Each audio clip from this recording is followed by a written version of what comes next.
Au Maroc, quand une entreprise réalise un bénéfice, où va l'argent? C'est une excellente question. Comment est-ce qu'on passe des livres comptables à la poche des actionnaires? Allez, on va suivre ce parcours ensemble, étape par étape. Voilà la question que beaucoup d'entrepreneurs se posent. Le bénéfice est là, sur le papier. Super, mais et maintenant? Qu'est-ce qu'on en fait? C'est un bon problème à avoir et heureusement, il y a un processus bien cadré pour y répondre. Alors, ce parcours, il se déroule en 3 grandes étapes. D'abord, on sécurise le bénéfice d'un point de vue comptable. Ensuite, c'est le moment de prendre les décisions importantes. Et enfin, on répartit les fonds. C'est notre feuille de route pour les minutes qui viennent. Ok, tout commence ici. Dès qu'un bénéfice est constaté, bam, une première obligation comptable s'enclenche. Et ça, c'est bien avant que quiconque puisse décider de comment utiliser cet argent. Le point de départ, c'est ce chiffre-là, le résultat net de l'exercice ou RNE. C'est tout simplement le montant total du bénéfice que la société a réalisé à la fin de son année. C'est cette somme qu'on va devoir gérer. Mais attention, on ne peut pas toucher à ce bénéfice tout de suite. Non, non. D'abord, on le met en attente. On le déplace vers un compte temporaire. Pensez-y comme une sorte de salle d'attente financière. Et ce compte, il a un nom un peu formel. Résultat net en instance d'affectation, ou RNIA. C'est là que le RNI va patienter sagement jusqu'à l'événement clé qui va décider de son sort. La fameuse Assemblée Générale Ordinaire, l'AGO. Son rôle est vraiment juste d'être transitoire. Et nous y voilà. Le moment crucial, le point de décision. L'Assemblée Générale Ordinaire, l'AGO. C'est vraiment l'événement où l'avenir du bénéfice de l'entreprise va être scellé. La mission principale de l'AGO, en fait, c'est assez simple. Il s'agit de décider comment on va découper le gâteau.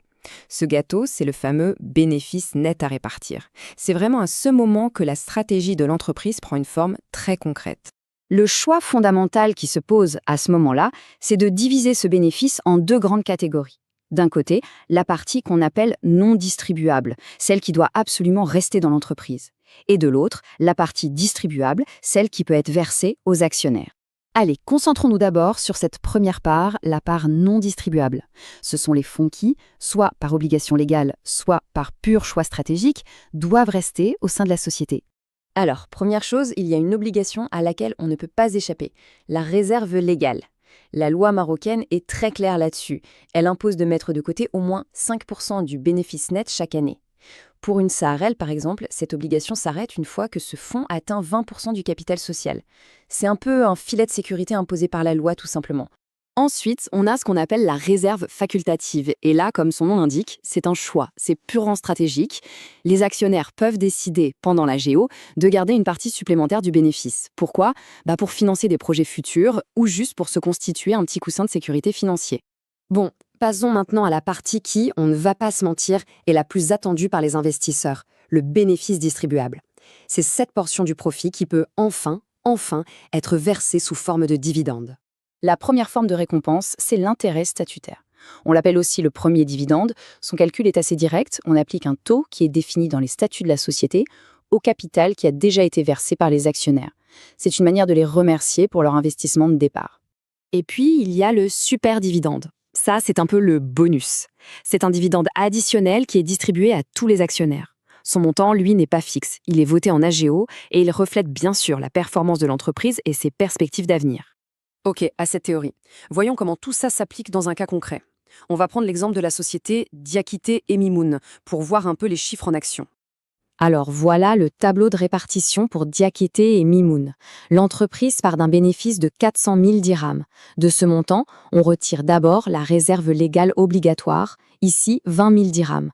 Puis, on enlève la réserve facultative qu'ils ont choisi stratégiquement de fixer à 15 000 dirhams. Maintenant, le calcul crucial pour les actionnaires. L'intérêt statutaire s'élève à 60 000 dirhams. À ça, on ajoute un super dividende de 300 000 dirhams. Le total, 360 000, c'est ce qu'on appelle le dividende brut. Mais attention, ce n'est pas ce qui arrive directement en poche. L'entreprise doit retenir la taxe, la TPA, qui est ici de 45 000 dirhams, avant de pouvoir verser le dividende net. Et voilà le chiffre final. Après tous ces calculs, la société Diakité et Mimoun verse un dividende net total de 315 000 dirhams à ses 2 actionnaires. Juste un petit mot sur cette taxe, la TPA, qui veut dire taxe sur les produits des actions. Ce qui est pratique, c'est qu'elle est retenue à la source par l'entreprise elle-même, ça simplifie beaucoup les choses pour l'actionnaire.